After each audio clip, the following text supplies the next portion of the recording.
Cinemação, o seu podcast sobre cinema. Acesse nosso site cinemação.com. Cinemação.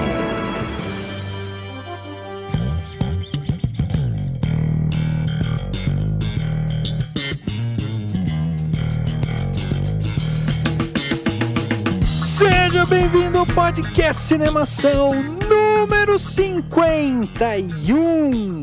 Eu sou Rafael Arinelli e hoje o time titular do Cinemação tá em campo.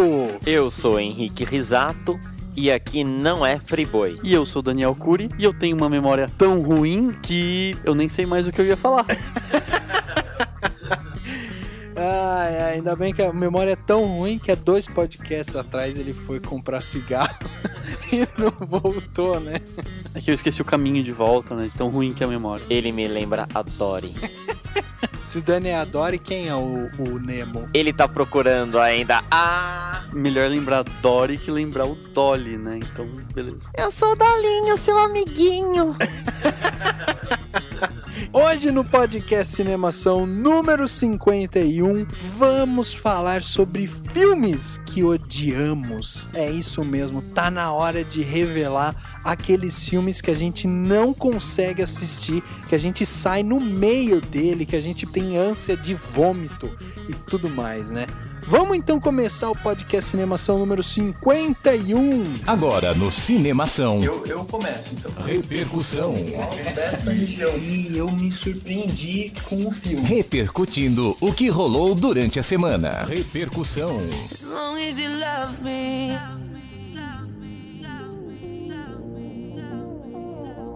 As long as you love me.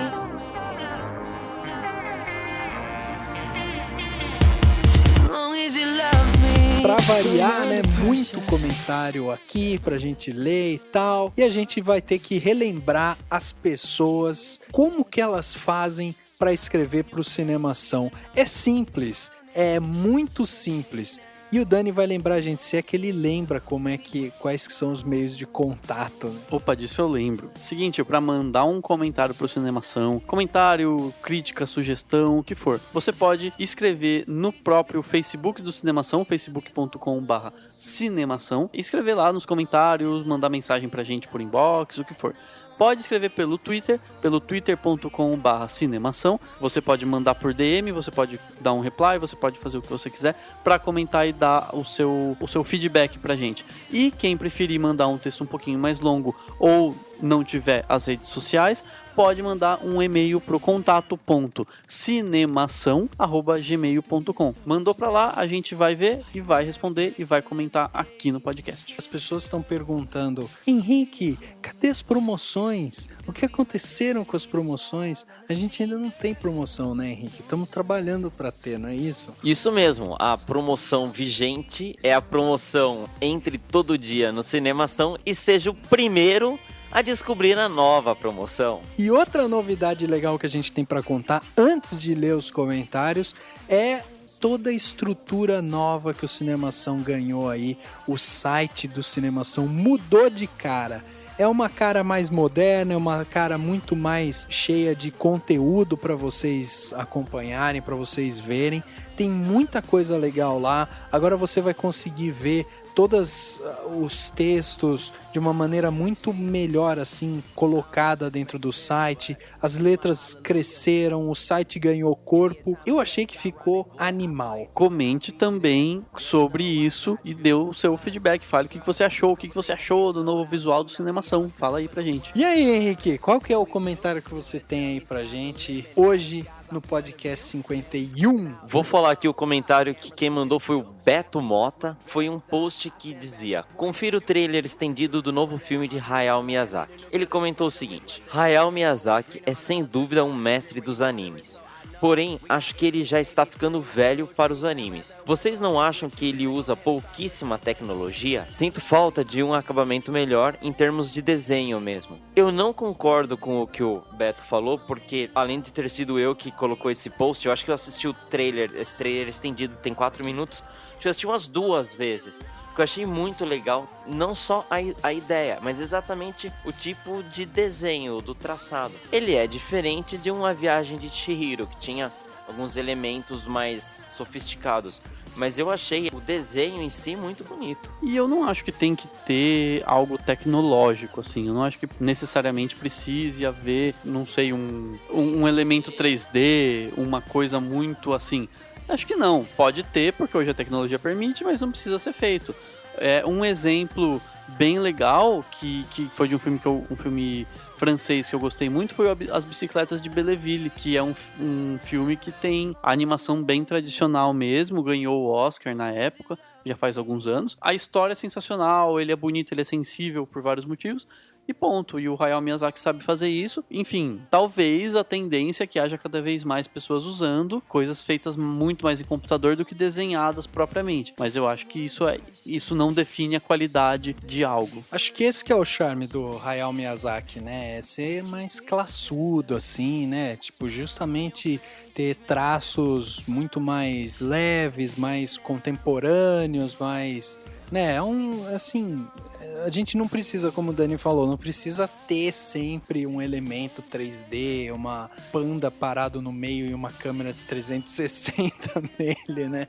A gente pode ter um desenho 2D e muito bem acabado, que é o caso desse trailer estendido, né? Henrique, relembra aí qual que é o post pro pessoal, pra quem quiser ver o trailer do Hayao Miyazaki. Pro pessoal localizar fácil, o nome do post é Confira trailer estendido do novo filme de Hayao Miyazaki. Ou então na nuvem de tags, procura só Hayao Miyazaki que acha. E o nome do filme, o original, é Kaze Tashino, ou em inglês The Wind Rises, ou em português, O Vento Está Soprando. Boa! Tem um comentário aqui do último podcast Cinemação número 50, que era de comédias românticas. Foi muito legal o podcast. A gente teve a participação da Ana Clara, que é do Ovo de Fantasma. Foi muito bacana a conversa que a gente teve. Analisamos os filmes e tal. E aí veio esse comentário aí da Mônica Vieira. Ela escreveu o seguinte: galera do Cinemação, tenho acompanhado o trabalho de vocês e estou gostando muito. Gostaria só de deixar minha opinião sobre o último podcast quando falaram de comédias românticas. Vocês falaram que trata-se de um gênero que está morrendo, mas eu discordo. Nos últimos anos, vimos filmes como Simplesmente Complicado, com a Meryl Streep, Amor a Toda Prova, com Steve Carell, além de Friends with Benefits, que é amigos com benefícios, né? E Sexo Sem Compromisso. Acho que o gênero continua forte, só que não leva os atores a ganhar Oscars, mas as produções continuam excelentes. A gente comentou no último podcast que o gênero tá morrendo, acho que justamente por isso, porque a gente não tem mais aquela identificação com o gênero, né? Ele acabou ficando muito genérico. O que vocês acharam desse comentário? Eu acho que, claro, toda vez que a gente fala que alguma coisa está morrendo, na verdade ela nunca morre, né? Tem gente falando que o rock tá morrendo há 300 anos, tem gente falando que o jornalismo tá morrendo e blá blá blá, enfim. É só uma forma da gente colocar o debate e ver o que é que tá acontecendo com esse gênero.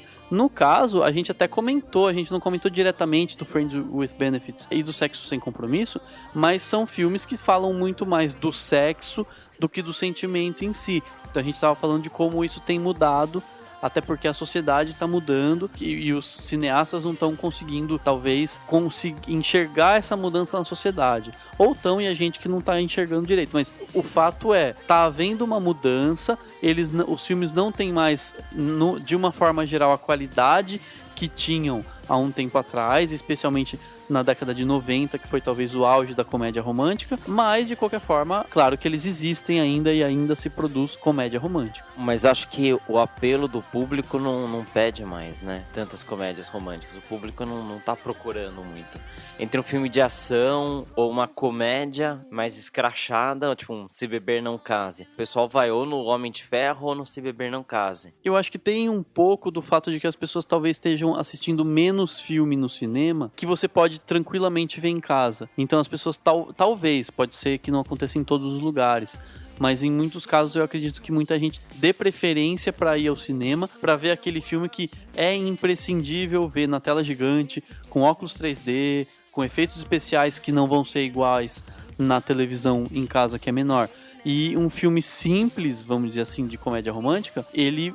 Enfim, você pode ver em casa sem perder tanto. Então talvez seja um dos motivos. Talvez não seja tão lucrativo fazer um filme de comédia romântica no cinema. Claro que vai sair. Ele não vai morrer do tipo, nunca mais vão fazer esse filme. Nem Faroeste morreu, até hoje de vez em quando volta. Mas perdeu a força de alguns anos atrás. Pode ser que volte bastante, pode ser que não volte nunca mais. E assim vai. Django. Eu tava pensando, talvez o cinema ele tenha conseguido nos últimos anos agregar valor ao seu produto, né? Então, hoje o cinema ele oferece salas em 3D e tal, coisas que a gente não tem com toda a qualidade em casa. Então, realmente, o que aconteceu foi que com a mudança de qualidade no cinema, alguns filmes caíram, assim, num esquecimento justamente porque eles não se alimentam dessa tecnologia que o cinema oferece, que é o caso de comédias românticas, né? Você não tem comédia romântica 3D, né? Então, assim, não entra dentro dessas salas de cinema esses filmes com esse apelo. Eu acho que o que tem muito apelo é justamente os atores, que já não se identificam tanto com o gênero, né? Pode ser, mas de qualquer forma, comédia romântica ou não, ação ou não, eu prefiro ter a visão otimista de que espaço para filme bom no cinema sempre vai ver, com efeito especial, com 3D ou não, com o que for. Filme bom sempre vai ter seu espaço, sempre vai ter gente querendo assistir. Então, se voltarem a fazer comédias românticas muito boas, por que não? Cara, eu quando tava fazendo a edição do podcast, fui assistir alguns trechos de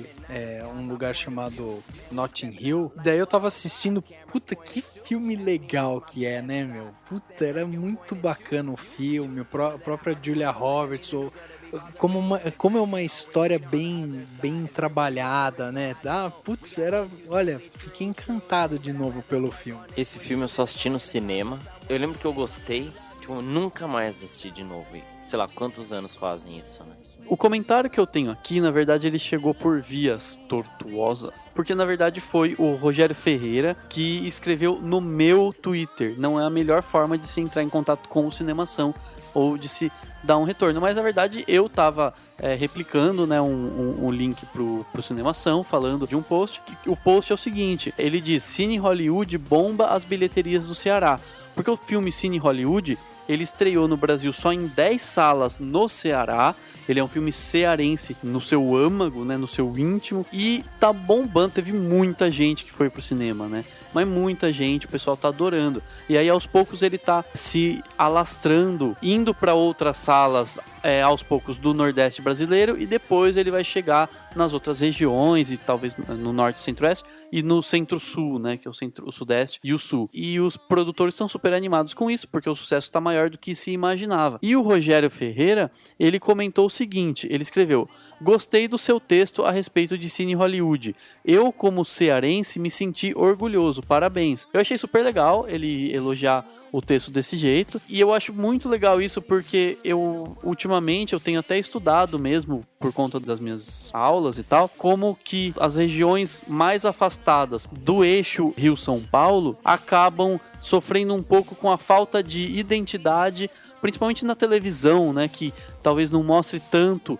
o Norte e o Nordeste, que são tão importantes para o Brasil, não mostram tanto na televisão.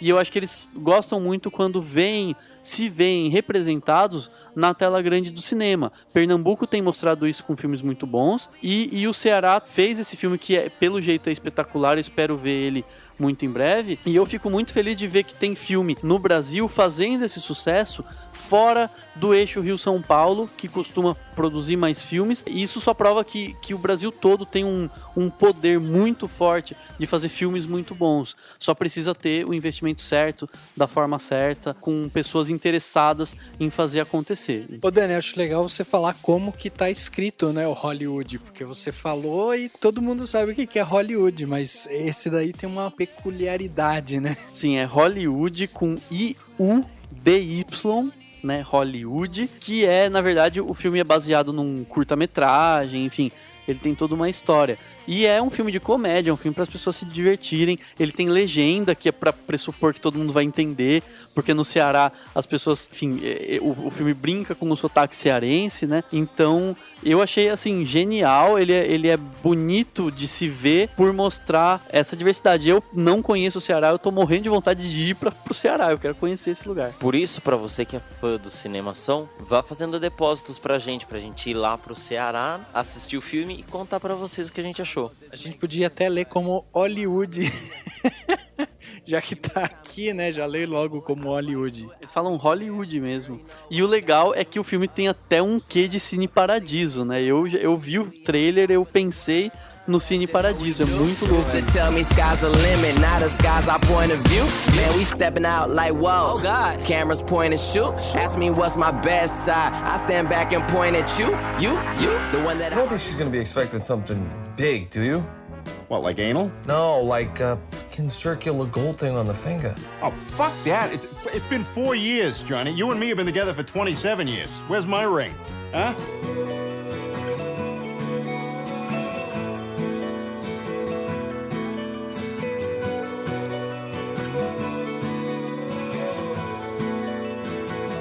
Pra quem gosta de cinema, pra quem ama cinema como a gente ama, a gente sempre tá arriscado a enfrentar filmes horrorosos, né? Filmes medonhos. E eu acho que esse é o grande desafio dos amantes de cinema, é enfrentar esses filmes e sobreviver depois para dizer que assistiu ou que quase conseguiu assistir. E a gente, em especial, fez algumas listinhas aqui, trouxemos alguns filmes pra gente relembrar de filmes que a gente realmente odiou, filmes que a gente detestou e que a gente não tem mais vontade de ver e que, de preferência, que isso fosse excluído da humanidade, né? Assim, seria um favor se ele nunca tivesse existido antes. Muito bem, a gente tem cada um fez uma listinha, tem uma listinha de filmes que a gente não gostou e a gente não vai ter ordem certa, a gente vai relembrando e tal, vai falando e vamos comentando um pouco sobre esses filmes, o porquê que a gente odiou. Então eu vou dar aqui o pontapé inicial, já que hoje a gente tá só com os membros titulares do Cinemação. E é bom lembrar que nos últimos podcasts, pelo menos os últimos 5 podcasts, sempre uma participação especial, hein? A gente trouxe sempre convidados novos, pessoas que conhecem de cinema. Foi muito interessante, então, vale a pena aí ver os últimos episódios do podcast, né? Ouvir os últimos episódios do podcast. É verdade. Muito bem, o primeiro filme que eu tenho aqui que eu odiei, e odiei quando eu assisti, e odeio até hoje, e eu tenho certeza que o Henrique se levantará e me dará um abraço, é Batman e Robin, Joel Schumacher. Eu odeio esse filme. Esse filme foi muito frustrante, cara. Primeiro porque tinha mamilos no Batman, mas eu era criança, eu não reparei nisso. Mas era tão idiota, cara. Era idiota, cara. Era idiota. Eu acho muito... O mais esquisito desse filme é, porque o que acontece? O Tim Burton, ele deu uma visão, né, pro universo do Batman. Ele criou uma visão mais bem própria, né, mais peculiar do universo do Batman.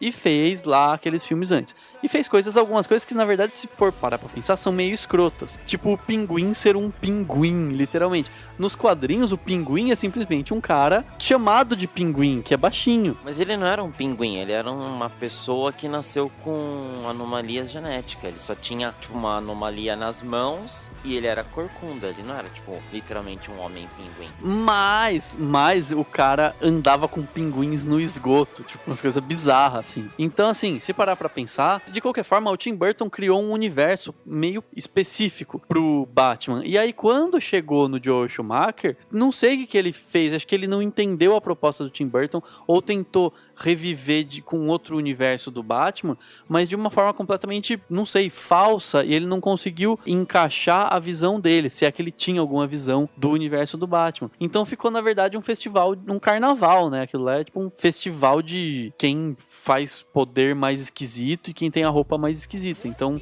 não sei, eu acho que é isso que ele não conseguiu fazer. Fora que o filme todo é ruim, o roteiro é ruim, tudo, nada casa lá, né? Não, o filme, vamos assim, pra começar, o filme juntou o George Clooney como o Bruce Wayne. Aí chamaram o Chris O'Donnell pra ser o Robin. Que já tinha sido Robin no Batman Eternamente, que também é uma bosta. Pois é, então. E aí chamaram como vilão Arnold Schwarzenegger, chamaram também a Uma Thurman. E, assim, pra coroar, né, esse festival de artistas, eles chamaram Alicia Silverstone pra ser a Batgirl. E aí você tinha, pelo menos no papel, a gente pode dizer assim, um elenco até que, né, razoável, um elenco que chama a atenção, né, do público. Pô, vai ter um Batman e tal. O que não se imaginava é que ele ia destruir o filme. E todos os atores estavam denirizando, pra quem se lembrar do que a Ana Clara falou no podcast passado. Eu vou começar a absorver jargões dos convidados do Cinemação. Eu já tô usando o Me Julguem, do Carlos, e agora eu vou usar o denirizar da Ana. Nota mental, prestar atenção no que os convidados falam. E assim, o Joel Schumacher, ele não tem, né, um histórico de filmes de sucesso. Ele tem alguns filmes bem feitos ao decorrer da carreira, mas nenhum que fosse uma obra-prima. Como, por exemplo, caiu na mão dele O Fantasma da Ópera de 2004, que também não é um filme brilhante, é um filme, um filme regular, vamos dizer assim. E aí ele não tem, então, grandes obras e tal. E a franquia do Batman, até quando a gente estava conversando sobre Wolverine e tal, o Henrique até lembrou bem, assim, na cronologia dos filmes de herói, que esse foi o filme que arrebentou com o Batman, né? Depois desse filme, as pessoas não gostaram mais de ver filme de super-herói, não foi? Isso mesmo, ficou um hiato de muitos anos, logo depois do Batman e Robin, e daí o filme de super-herói só voltou mesmo com o X-Men em 2001 do Bryan Singer. Tem algum filme do Joel Schumacher que você gosta? Você gosta do Joel Schumacher? Se ele aparecesse aqui na frente e falasse, Henrique, eu vim pra te dar um abraço. Então, eu sei que ele dirigiu o Batman e Robin, mas sempre que falam Joel Schumacher, vem a imagem do Schumacher da Fórmula 1 na minha cabeça. Cara, o Joel Schumacher dirigiu 2 filmes que eu acho minimamente legais, assim, que eu gostei pelo menos, que são o Por um Fio, que é um filme com o Colin Farrell, que é bem rápido, eu lembro que é um filme de 1h20, assim. E tem também o Número 23, com o Jim Carrey, que eu lembro que eu gostei. Ele, enfim, tem as suas falhas, mas é um filme razoável. Mas eu vou colocar aqui, pra gente falar de filmes... Enfim, vamos ficando em Hollywood ainda. Tem um filme que eu detestei e que fez parte de um dia muito esquisito na minha vida, porque eu fui pro cinema e me forçaram a ver esse filme, que é o filme Deu a Louca em Hollywood, dessa vez Hollywood com 2 Os, como em inglês mesmo. O filme Deu a Louca em Hollywood, que é chamado de Epic Movie em inglês, ele é uma sátira de um monte de filme. Só que ele consegue ser muito pior do que o pior do Todo Mundo em Pânico, né? Apesar de ser dos mesmos produtores e diretores até que participaram dessas franquias. E o Deu a Louca em Hollywood, ele é um festival de referências sem nenhuma unidade pra nada na narrativa, sem nenhuma piada minimamente boa. Todas as piadas são muito ruins, acho que eu não dei risada o filme inteiro, entendeu? A única coisa que ele é bom, mas a única coisa mesmo, assim, que até espantava, você falava, que esquisito, é que a produção, a produção de efeitos especiais e até de direção de arte é muito boa, a ponto de os caras irem pra Nárnia e a impressão que dá é que eles entraram no set de filmagem da Disney pra filmar no mundo de Nárnia, assim, é muito bizarro, porque ele é bem feito, a produção do filme em si. Mas assim, tem uns atores péssimos, umas cenas muito ruins e piada escatológica que chega uma hora que enche o saco, é só gente soltando pum e fazendo referência a questões anais e relacionadas às bolsas escrotais, então é esquisito. Esses filmes aí são muito irritantes, realmente. Acho que o último Todo Mundo em Pânico que eu gostei foi o 3º, se eu não me engano. É aquele que o Charlie Sheen toma um monte de Viagra, daí ele pula assim no prédio e explode. É bem nojento, mas é engraçado de lembrar. O resto é uma bosta. E pior, né, Dani, que nesse filme não tem nem, assim, o apelo de atuação, né? Porque não tem um ator que você olhe no filme e você fale, puta, eu vou assistir porque tem esse ator ou tem aquele. Como é o caso de algum Todo Mundo em Pânico do passado que tinha o Leslie Nielsen lá no meio e você tinha pelo menos esse apelo do ator, do comediante que estava envolvido no projeto. No caso de Deu a Louca em Hollywood, cara, eu lembro que eu assisti esse filme, tipo, acho que eu assisti meia hora de filme e eu parei porque eu achei uma bosta completa, assim. Eu acho que eu só assisti ele inteiro porque eu tava no cinema e tinha pagado o ingresso. Eu acabei assistindo o filme até o final. E, nem a mãe do Stifler tem graça se não for no American Pie, então... Não, realmente esse filme é horroroso. Eu acho uma pena porque, assim, pra você ter uma ideia, ele custou 20 milhões de dólares esse filme. Quer dizer, teve um investimento relativamente alto, né?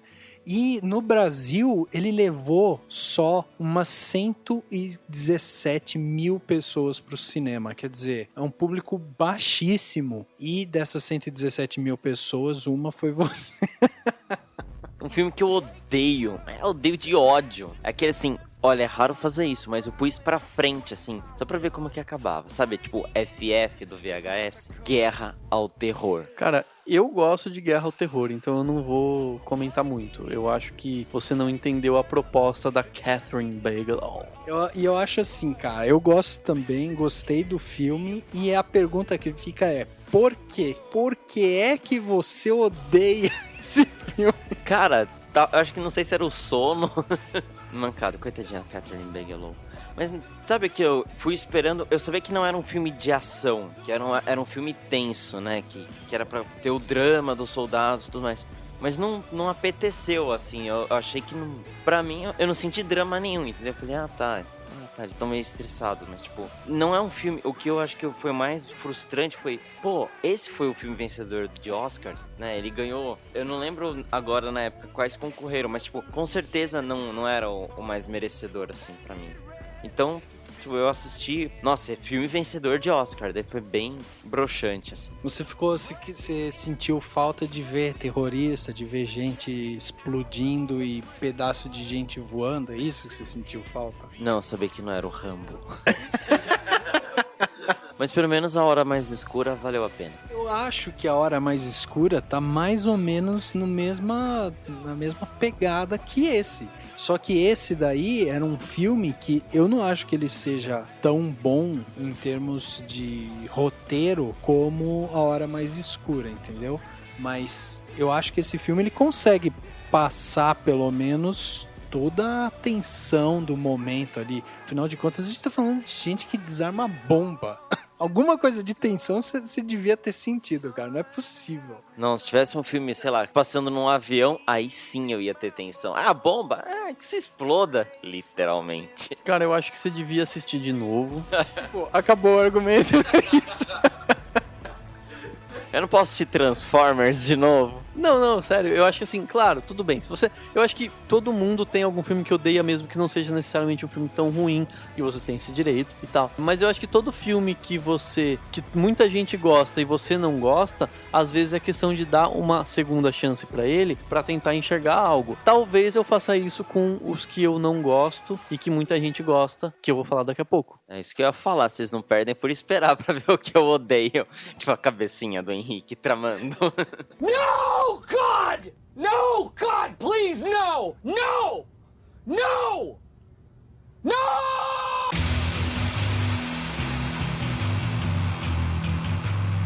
Eu tenho um medidor de ódio de filme que é o meu sono, assim. Tipo, quando o filme ele é interessante em algum sentido, eu consigo ficar acordado o filme inteiro. Eu assisto o filme inteiro, não tenho sono nenhum.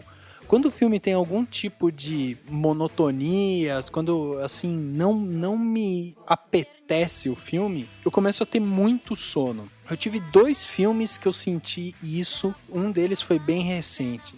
O primeiro que eu senti isso foi Os Mercenários, o primeiro. eu não consegui assistir o filme. Eu tentei umas 2 ou 3 vezes assistir o filme até o final e eu simplesmente não consegui porque eu achei muito, muito, muito superficial. E daí eu não tive vontade de assistir. E o outro agora foi justamente G.I. Joe Retaliação.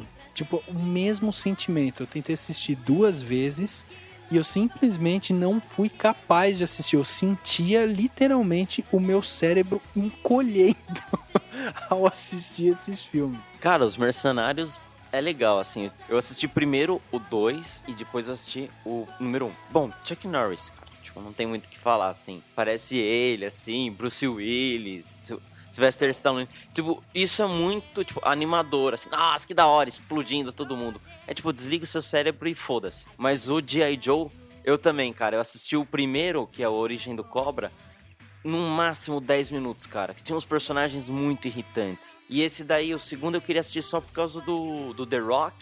Que eu sei que ele não gosta mais de ser chamado assim, mas é Dwayne, blá, blá, blá. The Rock vem me pegar, né? The Rock cai dentro aí, você não sabe onde eu moro, não tô nem aí. Mas, cara, então, mas você falou do Bruce Willis, falou do Chuck Norris, mas estão no 2. O 2 eu assisti. O 1 não tem o Chuck Norris. E o Bruce Willis aparece, tipo, 5 minutos no filme e depois ele some. É uma bosta. Não, mas eu falei no sentido, assim, tipo, incorporar o espírito do filme, assim. Tiros e algumas piadinhas e caras e bocas do Sylvester Stallone, assim. Mas de qualquer forma são filmes que têm histórias bem rasas, assim, e simplesmente existem pra mostrar coisas explodindo, tiros e tudo mais. Também é um tipo de filme que eu não gosto, mas o primeiro Mercenários eu lembro que, assim, não é que eu me diverti do tipo de, nossa, achei o máximo, mas pra mim passou, né, ok, tá na minha lista de filmes assistidos. Mas de qualquer forma, eu acho que nesse caso eu não peço pra vocês assistirem de novo a esses filmes. Tem um filme que eu assisti na minha infância várias vezes. Eu tinha um pouco de medo dele porque eu era pequeno. E hoje eu tenho medo porque eu sou grande. Porque ele é um filme amedrontador. E ele se chama Super Xuxa contra o Baixo Astral. Cara, é um... Que medo do Daniel. Cara, é um filme muito horrível, porque tem o Guilherme Caranda numa risada bizarra, e ele tem umas unhas esquisitas no filme, assim, e tipo, o Guilherme Caranda é muito esquisito, o cara é bizarro, sei lá. Não sei, eu não lembro de detalhes da trama, se é que tem, mas eu lembro que tinha um cachorro, o Xuxo, sei lá, o Xuxão, qualquer coisa assim, que tava morrendo, e o Guilherme Caramba era alguma coisa nesse nível. Então era um negócio pra baixo, assim, e sei lá, eu me sentia, não sei se é também porque o VHS da época era chiado e cheio de bolha nele, assim, mas era muito bizarro, então eu não tenho boas memórias desse filme. Diferente do Lua de Cristal, por exemplo, que era legal pra caramba, tinha o Sérgio Malandro de Príncipe. Aquilo sim era coisa legal, né? Mas esse Super Xuxa contra o Baixo Astral é um que, sei lá, me incomoda, e eu não tenho boas lembranças dele, e eu não tenho vontade de assistir ele de novo. # me julguem. Ou seja, o que aprendemos nesse podcast de hoje, que o Daniel tem tara pelo Sérgio Malandro de Príncipe. Me julguem. Mas, cara, qual filme além de Lua de Cristal e sei lá qual outro a Xuxa fez que, tipo, é relativamente bom, assim? Não, cara, não tem. Olha as últimas obras dela. 2009. Obras com aspas com os dedos. Olha só. Xuxa em um mistério de feiurinha. Xuxa em sonho de menina. Xuxa Gêmeas. Tipo, porra. Não. Ah, não, cara. A Xuxa tá na hora também. Puta que pariu. Então, por isso que eu tô falando, o Lua de Cristal eu tenho boas memórias. Eu acho que alguns filmes da nossa infância a gente acaba gostando um pouco por conta disso. Mas o Super Xuxa, o Super Xuxa contra o Baixo Astral é um filme do qual eu não tenho boas memórias. Ele foi lançado em julho de 88. Na verdade, eu só fui ver esse filme na televisão mesmo. Mas, sei lá, não tenho o que falar. A gente podia fazer um podcast com os filmes dos Trapalhões. Que eu lembro que tinha uns filmes bem da hora, assim. Não lembro o nome de um, mas eu lembro que eram da hora. E do Monty Python, porque tem tudo a ver. Mas a gente deixa pra depois. O Monty Python fica pro podcast Vergonha, filmes que eu nunca vi e deveria ter visto, parte 2. Vou polemizar. Outro filme que eu odeio, tenho ódio. Cidade de Deus, se matem. Eu perdi o meu respeito por você, mas tudo bem.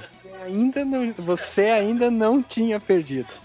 Você ainda não tinha. Depois que ele falou do Brilho Eterno e agora é isso, você ainda, tinha algum tipo de respeito. Não, mas Brilho Eterno, o Daniel até me deu o DVD, eu até assisti, até chorei pra variar. Mas, Cidade de Deus, velho, tô fora. Eu vou te dar um DVD do Cidade de Deus também. Brincadeira, não vou, porque eu tenho mais o que fazer com o meu dinheiro. Mas, Cidade de Deus é um filmaço, assim, eu acho. Eu lembro que eu assisti no cinema, achei sensacional. E acho, eu acho que uma coisa que me incomoda é quem fala assim: Cidade de Deus tem palavrão e favela. E filme brasileiro só tem palavrão e favela. Na época que ele foi lançado, falava-se muito isso, porque as pessoas não conheciam o cinema, o cinema nacional. E quem fala isso é porque não conhece o cinema nacional direito. De qualquer forma, eu acho que é um puta de um filme, tem uma narrativa muito boa. E tem toda a questão do que ele representa pro Brasil, pra história do cinema e também pras questões sociais do Brasil. Mas, enfim, discussão... Daniel ficou desolado. Não, cara, quanto à produção do filme, a ideia da narrativa do filme, eu acho interessante. Eu sei que pro nosso cinema, né, o cinema brasileiro, é um filme muito importante. Mas assim, é um filme que não me traz boas energias, entendeu? Não é a questão da favela, porque a favela... Cada um tem a condição de vida que tem. O cara, um só pode morar na favela, o outro pode morar no bairro de classe média, classe baixa, outro mora no condomínio de luxo. Isso daí é a realidade do nosso país. Mas eu acho que assim, a ideia de seguir o bandido, tudo mais, não me agradou. Que foi diferente do Carandiru, que é um filme nacional e que se passa dentro de uma prisão, ou seja, teoricamente é só pessoas ruins que estão lá. E pra mim foi totalmente ao contrário do que quando eu assisti Cidade de Deus. Você acaba tendo uma compaixão, você torce por aqueles personagens. No Cidade de Deus, não, você fica... Tem toda a narrativa por trás, mas assim, se estiver passando eu mudo, assim, eu não tenho tesão de parar pra assistir. Cara, eu queria saber o que aconteceu na sua vida quando lançaram Cidade de Deus, cara.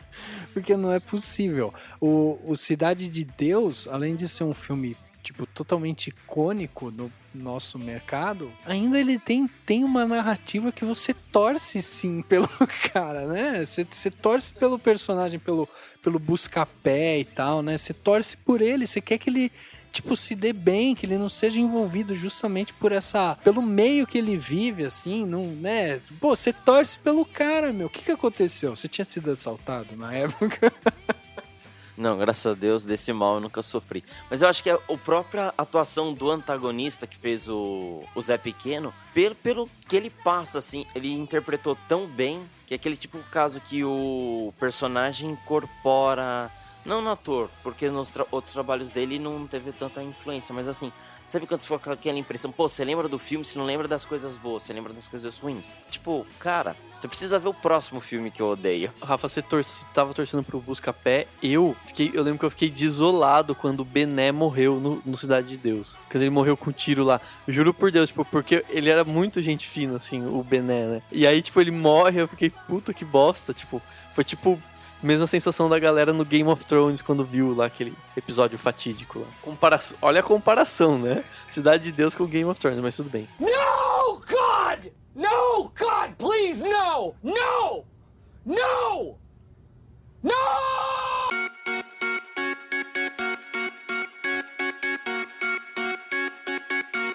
Queria saber qual que é o próximo filme que você odeia, afinal de contas você falou que tá cheio de polêmica, então eu gostaria realmente de saber qual que é o próximo e a porta da casa é serventia. Olha esse Rafael. Eu odeio a Lagoa Azul. Se matem!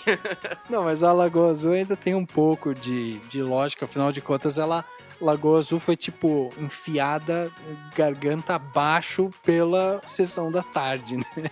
Porque o filme em si não tem nada demais, não tem grandes atuações, não tem uma história fantástica, uma narrativa fantástica. Não é um filme que eu odeio, mas, eu entendo, não foi tão polêmico isso, eu esperava um pouco mais de você. Eu também não odeio Lagoa Azul, mas também, sei lá, também não acho que seja um filmão. Ele é mais pela parte histórica dele, por ter tido esse simbolismo pra gente, mas também não é uma coisa que eu pague pau, sei lá, ok. Ah não, cara, Lagoa Azul é muito chato, velho. Aquele filme lá, eu lembro, tipo, velho, é muito chato Lagoa Azul. Odeio esse filme. Argumentos muito ricos esse do Henrique. Muito bom, você acabou de convencer todo mundo que a Lagoa Azul não é um bom filme falando desse jeito. Não, foi assim, vamos gravar um podcast e falar dos filmes que a gente odeia. Não, vamos fazer um estudo aprofundado sobre a história do cinema e a sua influência na sociedade moderna. Não, fala dos filmes que você odeia. Velho, eu odeio. Tipo, por que você odeia? Ah, cara, porque eu odeio. Não, algum motivo deve ter, né? Alguma coisa aconteceu. Você já quis estar preso numa ilha com uma menina, isso nunca aconteceu. Você odiou o menino lá que ficou. Eu fiquei preso com o menino. Faz sentido.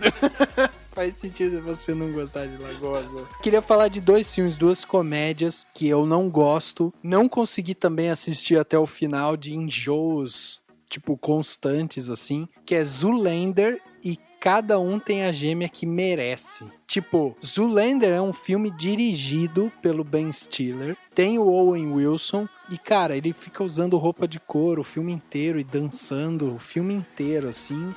E eu acho muito, muito forçado. E isso, tipo, pra mim, não foi legal. E o outro é um filme com Adam Sandler, que a gente falou, inclusive, no podcast passado. E ele faz um papel de uma irmã gêmea dele, que é muito escandalosa. É tipo, cara, não consegui assistir os 2 filmes nem de perto, assim. Tipo, enjoo mesmo. Acho que nesse filme o Adam Sandler tentou ser que nem o Ed Murphy, só que ele não tem 1/10 da capacidade que o Ed Murphy teve nos Professor Aloprado da vida, que ele imitava todo mundo e tal. Mas, meu, eu acho que o Adam Sandler é um cara que devia se aposentar, e eu acho que esses filmes essas comédias muito escrachadas, que nem o Zoolander, também são, sei lá, são ridículas. Eu não consigo imaginar quem se diverte. Tem uma coisa que eu não faço nesses filmes, é dar risada, porque pra mim não tem graça nenhuma. Por isso, eu odeio 2 filmes que eu tive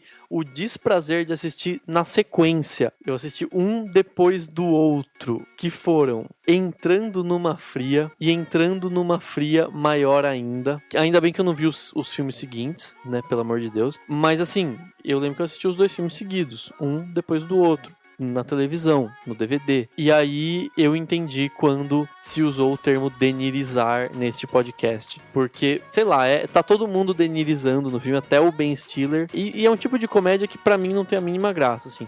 É uma comédia de situações, mas são sempre situações forçadas. Não chegam nem perto das sitcoms americanas e até sitcoms brasileiras, que tem situações mais bem elaboradas. E sei lá, e a premissa é totalmente inútil. É só um filme pra botar gente famosa lá e fazer piada. Acho que tem piada com as cinzas, não sei de quem, que cai no chão e blá blá. Mas, sei lá, pra mim são filmes que eu odeio. É legal a gente falar que esse filme é um filme que tem, pra quem não lembra, né? É um filme que tem o Robert De Niro. Não é só não é o ato de denirizar no filme, mas ele está lá. E o filme conta a história de um cara que conhece uma menina e ele vai conhecer a família dessa menina. E o pai dela, que é o Robert De Niro, é tipo um ex-agente do FBI, sei lá o que, e o cara é super rígido e tal. Realmente é um filme, assim, super forçado. Mas, cara, não é um filme que eu odeio. Não chega a ser um filme que eu odeio. Eu acho muito mais forçado, tipo o Zoolander, por exemplo, que o cara, tipo, eles fazem uma competição de dança e é muito forçado mesmo, assim, tipo, até o jeito deles falarem, inclusive, e até esse do Adam Sandler, que Todo Mundo Tem a Gêmea que Merece, porque, cara, é muito assim, tipo, é uma coisa muito além. Entrando numa fria, eu acho que o que eles exageram é as sequências de desastres, assim. É uma coisa que você assiste o filme e você fala, meu, por que o cara não vira e fala, não, peraí, para tudo. Deixa eu explicar o que tá acontecendo, olha só, tipo, resolvia. Mas não, o cara, tipo, tem uma sequência sequência de desastres muito bizonhas, assim, que você desacredita, né? Tipo, dar bolada na cara da irmã, lembra disso? E ela quebra o rosto inteiro, tipo, é uma coisa muito, muito fraca, assim. Eu não consigo imaginar quem que dá risada disso, por isso que eu acho esquisito. O pessoal da escola que dava bolada em mim dava risada. Falando dos filmes que o Rafael odeia, eu só vou falar de filmes que eu odeio que eu assisti. Então esses dois eu nem comentei porque, tipo, me recuso a assistir esses filmes. Entrando numa fria, o primeiro é legal. O primeiro eu gostei. O segundo, eu lembro que o pai dele, do personagem do Ben Stiller, ele lutava capoeira e, tipo, umas coisas muito bizarras. Muito, muito, muito freak, motherfucker. E falando no Adam Sandler, é o meu próximo filme que eu odeio. Eu só assisti no cinema, fiquei chorando lá e falei, nunca mais vou assistir essa porra desse filme. Clique. Meu, aquilo não é comédia, aquilo é o filme mais triste que eu já vi. Eu saí do cinema, eu saí correndo abraçar meu pai, assim. Eu odiei Clique, eu não saí correndo pra abraçar ninguém, porque eu achei ele forçado, ridículo. Sei lá, ele é mal elaborado e eu não curti a forçada de barra que eles fizeram. E eu acho, mais do que odiar o filme Clique, eu odeio o fato de que todo mundo acha ele lindo e fala que chorou nele. Eu não consigo ver emoção nenhuma nisso. Não, Daniel, o pai do cara ficou velho e morreu e ele não se despediu. É por isso, mas, tipo, o filme é ruim, eu odeio. O filme é ruim? E como que você se emociona com um filme ruim? Eu não consigo me emocionar com um filme ruim. Eu fiquei com medo assim, tipo, imagine se eu for um dia o pai do Adam Sandler. Tipo, se eu tiver um filho que nem o Adam Sandler. Duas coisas que eu acho interessante comentar sobre isso. A primeira é que realmente o Daniel demonstrou que o respeito dele por você acabou. Acabou mesmo, assim. Não tem mais, não existe mais esse parâmetro. E outra coisa que eu acho que é interessante comentar é que, seus argumentos não têm a menor lógica. Você fala que você odeia um filme que te emocionou, que te fez sair do cinema e abraçar seu pai. Você tá louco. Não, cara, você vai pra uma comédia, você não vai sair deprê, você vai ser, tipo, rindo, entendeu? Você não sai deprê do Se Beber Não Case, por exemplo, ou, sei lá, Bater e Correr em Londres, que é engraçado. Jack Chan é sempre engraçado. Henrique, eu preciso te explicar o conceito de odiar, ok? Nesse caso, a gente tá falando de filmes que a gente assiste, a gente tem vontade de bater com a cabeça na parede pra ver se o filme some da nossa frente. E não que a gente tenha vontade de abraçar nosso pai ou chorar. Então eu sinto te informar, mas você gostou de Clique. Definitivamente não.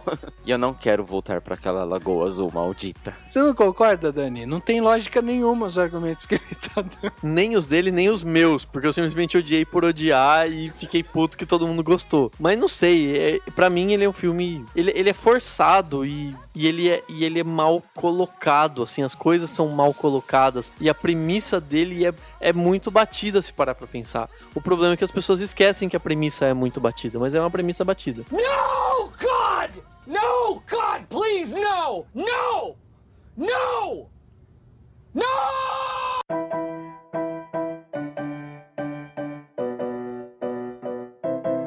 Bom, vamos passar por cima do Clique, porque o Henrique gostou, o Daniel odiou, então vamos passar por cima de Clique, que gerou uma polêmica aqui. E um filme que eu queria lembrar é um filme que se chama A Caixa. Eu não sei se vocês já assistiram esse filme, é um filme um pouco antigo, aí de 2010, com a Cameron Diaz. Cara, eu assisti esse filme porque eu achava que era um filme que tinha uma boa história, porque é um suspense, né? Mas o filme não tem lógica nenhuma do começo ao fim dele. A pessoa recebe uma caixa e aí ela, tipo, ganha tudo que ela pede, ela ganha, e daí ela precisa, tipo, matar alguém. E aí, pra ela ter aquilo que ela pediu, né? E se ela não fizer isso, ela morre. Então, tipo, mas qual que é a relação da caixa, entendeu? Não tem uma relação, não tem profundidade. A Cameron Diaz, ela faz o papel de uma mulher do James Marsden, que é o cara que recebe a caixa, e o papel dela é meio secundário, nenhum personagem tem uma profundidade, você não se conecta com nenhum personagem. E o filme, ele é muito fraco emocionalmente, assim, quer dizer... Os caras têm a possibilidade de pedir alguma coisa, de ganhar, de realizar um sonho, e eles morrem depois, porque eles precisam matar alguém. Não tem lógica, cara. O filme é uma bosta, mas eu não odeio ele. Mas eu lembro que a personagem da Cameron Diaz não tinha os dedos do pé. O Henrique é um cara que odeia o filme que faz ele chorar e acha uma bosta o filme, mas, sei lá... o filme sem lógica, mas não odeia. Odiar, tipo, é muito ódio. Eu assisti esse filme no cinema, até porque, tipo, tá passando, vamos ver o que acontece. Tinha o velho lá do Law and Order Special Victims Unit. Vamos ver. Daí, realmente, sem lógica. Mas assim, né, tipo, nossa, eu odeio esse filme. Mas é uma bosta. Não, então, de novo, conceito de odiar. Cara, pra mim esse filme eu não precisava ter assistido ele. Perdi horas de vida ali assistindo. Pelo menos a única coisa que ele me trouxe é que, tipo, sabe, não adianta viver pedindo coisas e recebendo facilmente, sei lá. Um ensinamento que a gente aprende, inclusive, quando a gente é muito criança, né?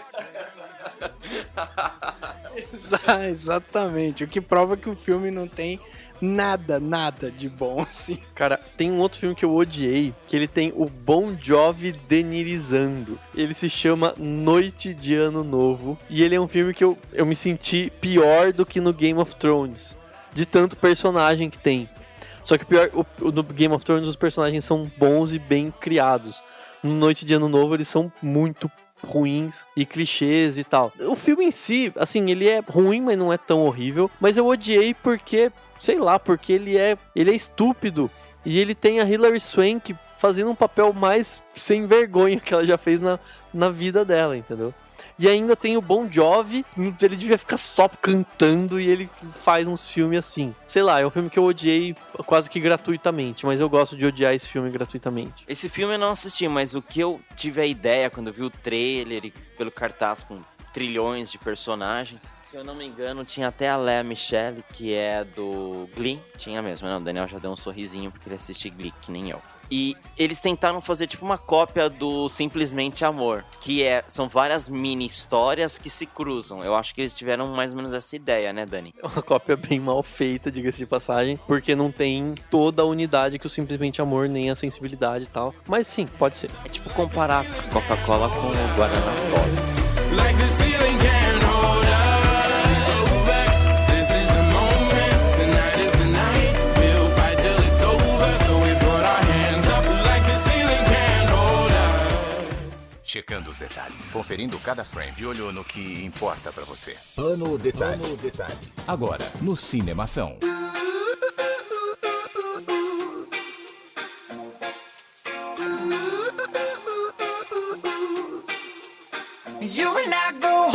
Chegando a mais um Plano Detalhe da semana. E agora, pra gente começar mais esse episódio com dicas, vamos deixar então o Dani começar falando aí. Dani, o que você trouxe de bom pra Semana das Pessoas? O que eu trouxe de Plano Detalhe pra essa semana se chama, eu dei o título de Plongé e Contra-Plongé. É chique hoje. Porque é o seguinte, eu tive a felicidade de assistir nesse fim de semana o filme Os Intocáveis. Não é o Intocáveis francês, é Os Intocáveis. O filme clássico com o Robert De Niro, sem ele denirizar na época que ele era muito bom. Nesse filme eu reparei em duas coisas muito interessantes. Primeiro que eu achei, na hora eu fiquei fascinado com as cenas em plongé, que uma apresenta o Al Capone, que era o Robert De Niro. Então ela mostra de cima ele fazendo a barba e mostra uma estrutura circular. E depois tem uma outra cena que a câmera sobe em vez de descer.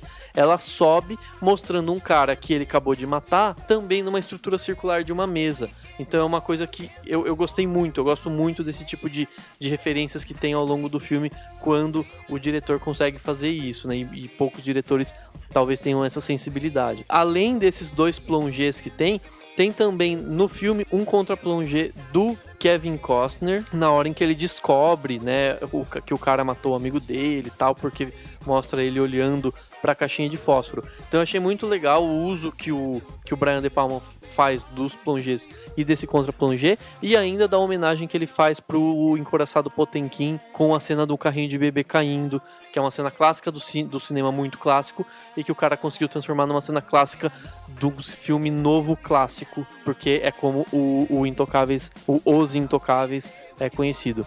Então fica aí a minha dica, quem quiser assista The Untouchables, que é Os Intocáveis do Brian De Palma, já um clássico de filmes de gangster, né, com essas cenas e com esses detalhes que eu acho que é muito importante prestar atenção. E escute o podcast do Cinemação sobre filmes de gangsters.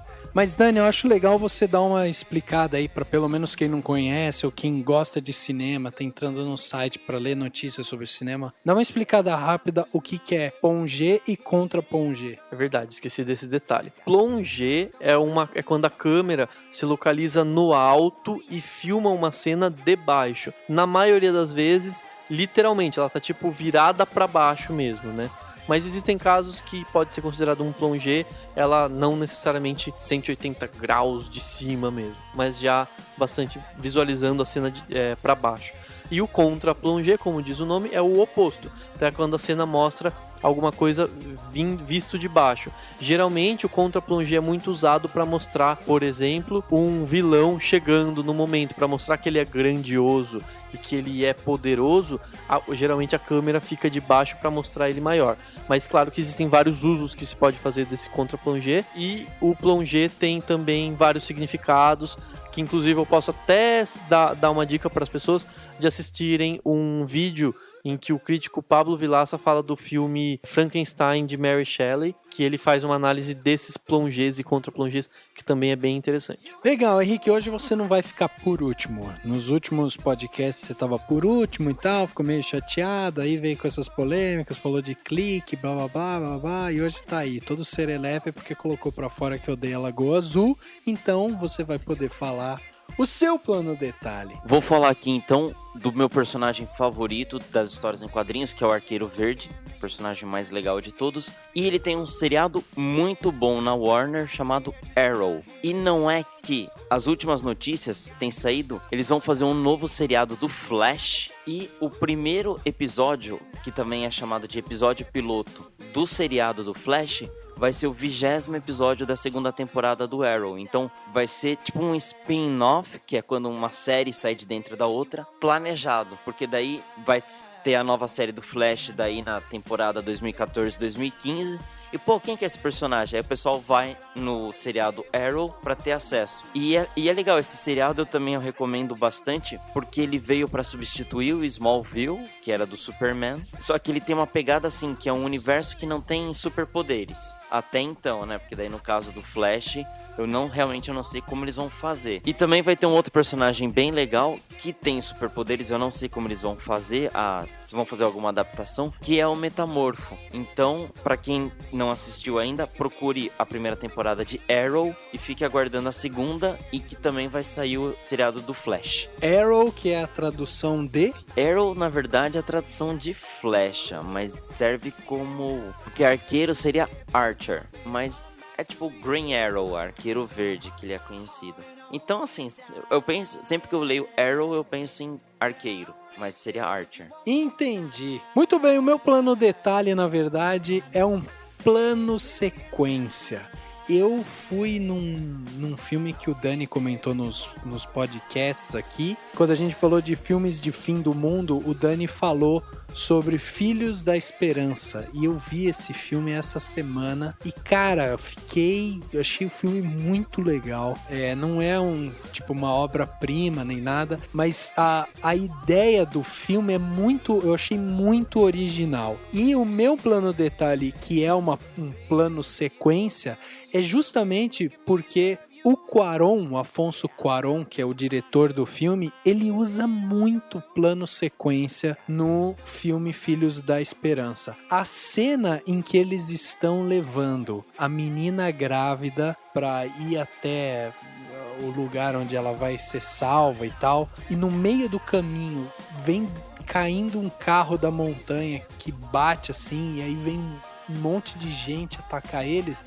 Eu achei um plano sequência foda, assim, foda, porque a câmera, ela só vira os ângulos, né? Você não percebe corte. Pode ser que até que tenha tido algum corte, efeito especial, enfim. Mas ele tem ele vira as câmeras. Então você tá dentro do carro, junto com os personagens, olhando pra frente. Você vê o carro caindo da montanha, o cara freando pra não bater no carro. Aí aquela multidão vindo pra cima do carro. A câmera vira pros lados pra mostrar justamente a multidão que tá ali. E aí, conforme eles estão sendo perseguidos por moto, o motoqueiro tirando a arma pra atirar e não sei o que, tudo isso sem corte, cara. E você vê aquele desespero. Eu me peguei pensando várias vezes no filme assim, não, é sacanagem. Não, é sacanagem. Tipo, não, eu acho que ele tá sonhando. Acho que não é verdade. Porque é tão... Ele traduz a cena de uma forma tão real que eu fiquei muito, muito satisfeito, assim, por ter visto o filme. Achei o filme muito legal. Como eu falei, não é uma obra-prima, não é um filme que, nossa, merece um Oscar e não sei o que, sabe, assim. Mas é um filme que tem sequências de cenas, e a maioria das cenas de ação, né, a maioria são plano sequência. Clive Owen se esquivando quando tá tendo troca de tiro, correndo pros cantos e tal, sem corte nenhum. Você percebe que tudo aquilo foi treinado antes, assim. Você percebe até uma certa espontaneidade dele. Pô, eu fiquei muito satisfeito, Dani. Muito obrigado pela dica. Você falando, deu até vontade de assistir esse filme de novo, cara, que, tipo, é muito bom mesmo. E aquela coisa, às vezes até tem corte escondido que eles falam, né? Mas o importante é a gente não perceber. Eu não vejo problema em ter corte escondido se isso for muito bem feito, como é no filme.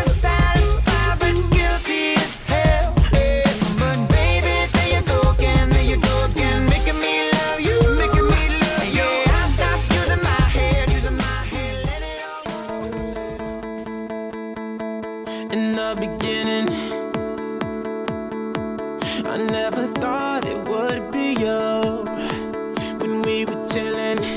Chegando ao final de mais um podcast, agora o podcast Cinemação número 51. Agora a gente tá caminhando a passos largos para o 100º podcast. A gente sempre quer mais, né? A gente foi do 1 ao 10, daí a gente ficou querendo chegar logo o 10, aí a hora que chegou o 10 a gente queria o 20, daí o 20 o 30, até chegar no 50, e agora a gente quer o 100. Quer dizer, agora é um passo um pouco maior. Mas a gente quer sempre ir mais longe. Agradecer aos meus companheiros, time titular do Cinemação. Provavelmente no próximo episódio a gente vai ter outro convidado especial, né? Vamos tentar trazer mais alguém aí pra trazer suas opiniões, ensinar pra gente novas gírias, né, Dani? E assim por diante. E agradecer aqui ao Henrique e ao Daniel por estarem mais uma vez comigo nessa. E vamos pro próximo, né? Incrível que o Daniel não falou. Podcast 51, uma boa ideia. Muito obrigado pela ideia, Henrique. Mas é isso aí. Obrigado a todo mundo. Valeu Rafa, valeu Henrique. É isso aí, time. Valeu Dani, valeu Rafael. E não tenham vergonha de odiar o que vocês odeiam. Até mais. Se você gostou do podcast, lembra de dar um like aí. Vai ter um coraçãozinho do lado aí do player do podcast. É só ir lá e dar um like. Dá um like pra gente saber o quanto você gostou do podcast do Cinemação. O podcast Cinemação número 51 fica por aqui e a gente se vê no próximo.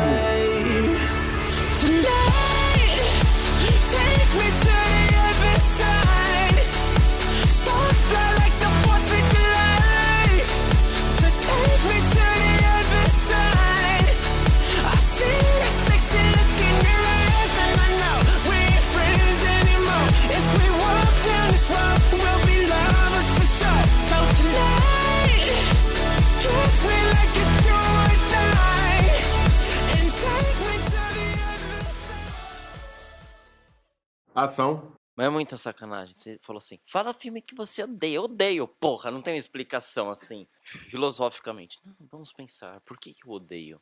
Odiastes ou não odiaste? Você odeia o... Como que é o nome do filme, Dani? Do aquele filme espanhol lá? Podcast Cinemação número 52. Vamos falar por que o Henrique odeia La Piel que Habito. Velho, o cara fez uma vaginoplastia. Eu até decorei o nome da operação, assim, do tipo... Cara, é o filme mais assustador da minha vida. Eu saí, tipo, tão mal, tão mal. Eu só não saí pior do que Cisne Negro, que eu fiquei com medo de balé. Eu nem sei do que vocês estão falando aqui.